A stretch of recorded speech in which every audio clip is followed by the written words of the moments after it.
जब किसी को उठा के लेके चलते हो ना, कब्र की तरफ लेके जाते, उसको विदा करने के लिए नहीं जाते। वो मुर्दे के साथ इसलिए जाओ, तुम्हें याद दिलाता है कि ये दिन तुम्हारा भी आने वाला है। वो जगह दिखाओ से कि इस जगह आओगे तुम भी, लेकिन भूल जाते हैं लोग।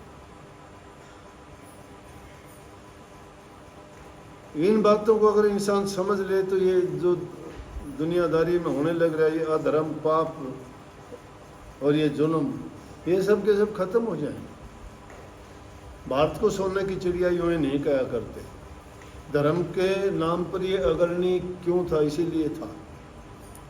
लेकिन धीरे धीरे करके विकृतियां आती गई, बुरी चीज फैलती चली गई, लोग जो है अपने सतर से गिरते चले गए। जब उन चीज़ों में इंसान भ्रमित हो जाता है, फिर वो उठता नहीं है।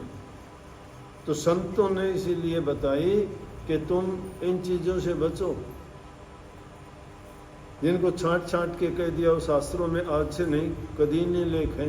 दुनियादारी की चीज़ इंसान को मजबूर कर लेती है, कर तू भी ऐसा, कर तू ऐसा।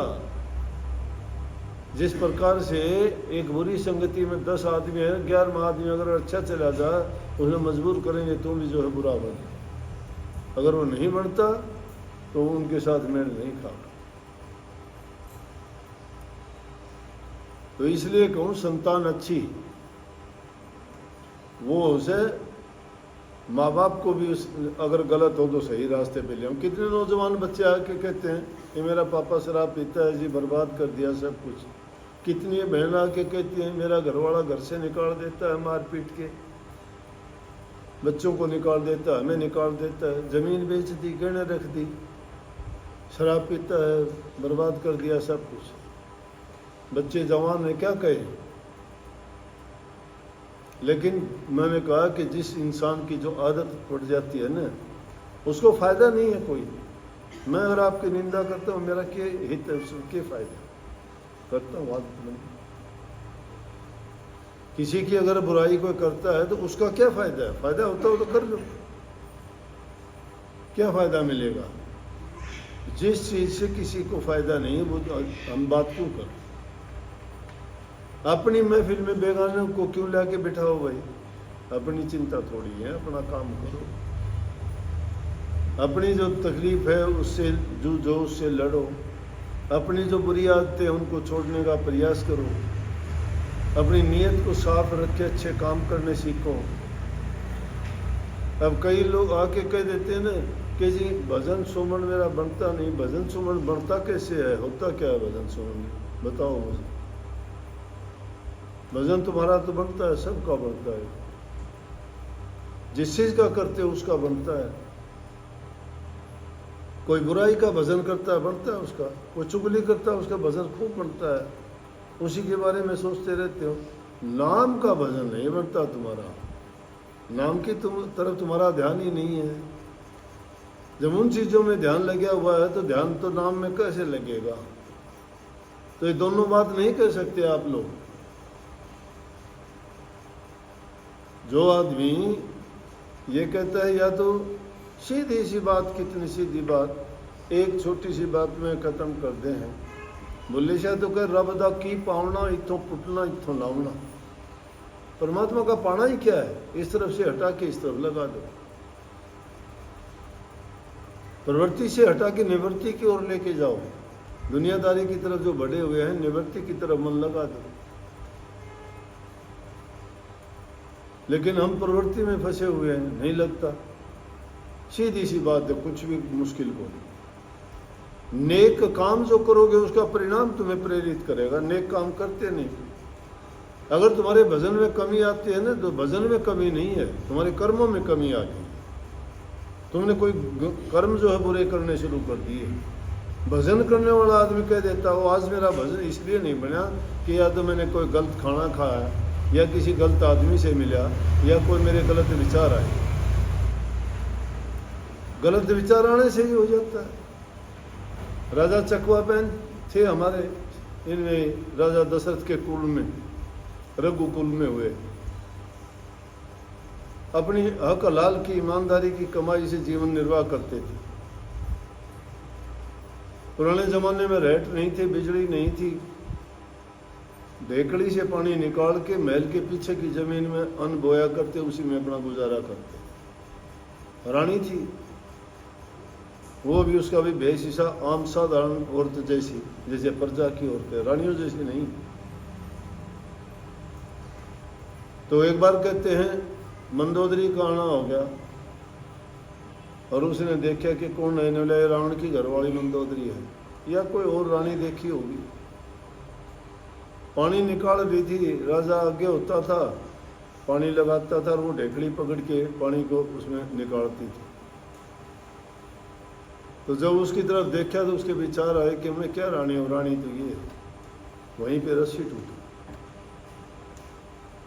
राजा चकवा बहन बोले रानी क्या बात है?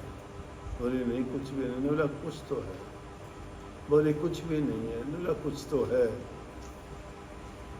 सत की डोर टूटी है, ये रस्सा नहीं टूटा, ये तुम्हारे विचार गिरे। किस कारण से गिरे हैं बोलो?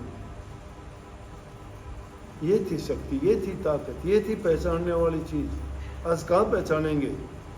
काले कपड़े के ऊपर तवा भी मसल दोगे तो कलंक नहीं दिखाई देगा। सफेद कपड़े भी लगता है तब पता लगता है। वो सफेद हृदय था उनका। उनने पहचान लिया कि कोई ना कोई गलत ख्याल इसके मन में आ गया। उसने हाँ भर ली कि हाँ जी यही बात थी। मैंने उसको देख के सोचा कि बोले औरतें भी मुझे कहती हैं कि तेरे गहने नहीं, अच्छे कपड़े नहीं, तू कैसी रानी है? तो भजन की जहाँ बात करते हो, भजन इतना मुश्किल कठिन नहीं है, बहुत आसान, बहुत ही आसान है। ये जितनी आसान चीजें को नहीं मुश्किल हमने बना दिया कह के क्यों बना दिया? मन को लगाते नहीं है। मन तो दे रखा है दुनियादारी को, मन तो दुनियादारी की चीजों में दे रखा है, उनसे निकलता ही नहीं है। जब उनसे मन नहीं निकलेगा, उनमें फंसा रखा है, तो भजन की तरफ कैसे बढ़ेगा भाई? भजन की ओर इसको लेके जाना है ना, तो थोड़ी सी उदासीनता दिखाइएगा। ये नहीं कि काम छोड़ दो, कोई काम नहीं छोड़ना। हंस के करो सारे काम, खुशी खुशी करो सारे काम। लेकिन ये मन बड़ा शैताना नहीं टिकने देता। मैं तो जोर दे के बोलूँ सू, मेरी बात फिर भी नहीं अच्छी लगती, वहाँ उड़े देखा है कि आ गया, 1 सेकंड में ले जा निकाल दे। वो चीज अच्छी लगी, क्योंकि मन कैसे टिकेगा? फिर भजन में कैसे टिक जाएगा? भजन में टिक जाएगा जब तो यहाँ बैठे बैठे टिक जाएगा। बैठे रहो, कितने बैठे रहो। परीक्षा का टाइम होता है, विद्यार्थी लोग पढ़ते हैं, गली में चाहे डीजे बजता रहो, कोई झांक के देखते हैं क्या है? नहीं देखते। ध्यान पढ़ाई में लगा हुआ, लगे ध्यान उनका। नाचने वाले का ध्यान उनमें लगा हुआ है, एक भी स्टेप नहीं चूकते। गाने वाले का ध्यान गाने में लगा हुआ है, एक शब्द भी उल्टा नहीं बोलता। ध्यान, ये ध्यान है। ध्यान तो रेलवे लाइन के ऊपर चलने जैसा, रेल चल रही है लाइन पर, थोड़े भटके ना। गाड़ियां पर भी लिखा होता है सावधानी हटे दुर्घटना घटी। यह सावधानी का काम है। और देखो संतों ने तो इतना सस्ता बना दिया भाई, कुछ भी करो, जो मर्जी हो करो, कोई पाबंदी नहीं। एक मत तो ऐसा चला था, हिंदुस्तान के नहीं पढ़े लिखे वैज्ञानिक बड़े बड़े दार्शनिक लोग भी उसके पीछे हो लिए थे। वो कहता था मन को शांत करो, इच्छाओं की पूर्ति करो, फिर ध्यान लगेगा। बहुत फैल गया था, देश विदेशों में फैल गया था। दुनिया पीछे हो गई थी उनकी। क्यों हो गई थी? दुनियादारी की चीजों की छूट दे दी थी। कुछ भी करो, कुछ भी करो,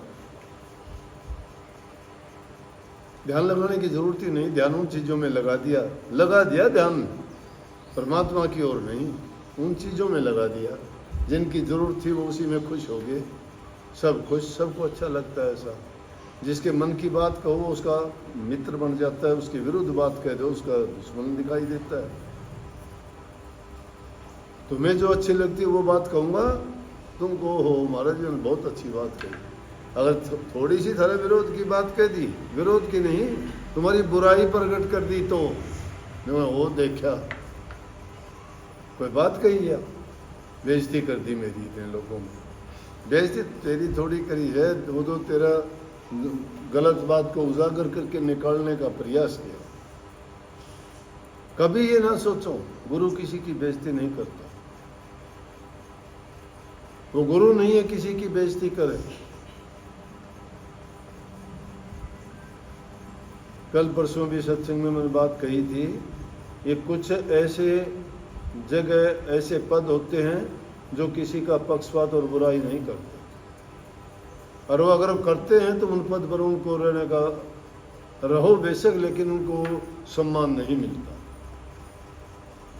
तुम ये करके देख लो कि तुम अगर इन बुराइयों को छोड़ दोगे ना, तो तुम्हें अपने आप ही ये पता लग जाएगा मेरा भजन बनता है कि नहीं बनता। जब तक मन पवित्र नहीं होता भजन नहीं बने। भजन के लिए मन ही नहीं करेगा, बैठने की कोशिश करो, कोई काम और याद आ जाएगा जब मैं चल दो। तो भजन जिन चीजों का करते हो वो चीज भजन में नहीं बैठने देती। जिन चीजों का भजन करते हो वो अपने पास से भजन की ओर हमने पटकन भी नहीं देंगे। अगर भजन करना चाहो तो हटा दो दूर। ये है भजन का तरीका। तो भाई बाकी करना तो इस युग में तो इतना भी बहुत है, इस युग में इतना भी बहुत है कि जो आदमी बुराई छोड़ देगा उसके बराबर कोई भी नहीं, उसका सब कुछ बन रहा है। और ये बात को नहीं हो उसका कोई बुराई भी करता हो, बुरे काम भी करता हो, सब के में उल्टे सीधे काम करे, वो तो फिर छूट दे रखी है। गोवर्धन पर्वत की 14 कोस की 14 किलोमीटर की पड़े हैं, 2 पर्वत पड़े हुए जुड़े रहे हैं आपस में, परिक्रमा मैंने उड़े मोदे पढ़ के रहे और उसकी परिक्रमा देते देखे, और आम जीवन में देखे तो सारे उल्टे पुल्टे काम करते देखे। शराब वो पीवे, मांस वो खाओ, सब तो नहीं, कुछ लोग जो ऐसा करते हैं। ऐसे महात्मा लोग भी देखे बहुत बहुत करते हो बेचारे, लेकिन उनकी गिनती नहीं है। तो उन बुरा करने वालों का जिक्र है कि दिखावे के लिए मंदिर में जाते हैं, दिखावे के लिए गुरु के पास जाते हैं, दिखावे के लिए बड़े और दूसरे चीज दिखाने के प्रयास करते हैं कि देखो हम ऐसे हैं, लेकिन अंदर से खोखलापन है।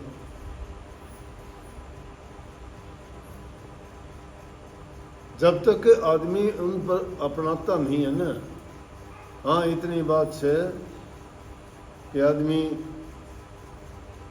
सत्संग में आता है तो उसका कभी न कभी उसको लाभ मिलेगा, कभी न कभी मिलेगा, उसकी सोई आत्मा जागेगी। एक वक्त आओगा वो उसने इस चीज़ का एहसास करवा देगा कि तुझे ये नहीं करना चाहिए, तुझे ये करना चाहिए।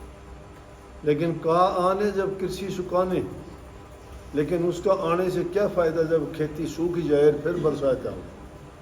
वह बरसात तो अच्छी है कि खेती के रहते हुए आवा तो उसका फल उसको अच्छा मिले, लेकिन निराश होकर नहीं करना चाहिए। आदमी प्रयास करना चाहिए, प्रयास नहीं, निराश नहीं, प्रयास करो। ये ना सोचो कभी कि मेरे से नहीं हो सकता। मैं कहता हूँ हर इंसान कर सकता है। आजमा के देखो, अनुभव करके देखा करो कि जब दूसरों ने कर दिया मैं क्यों नहीं कर सकता।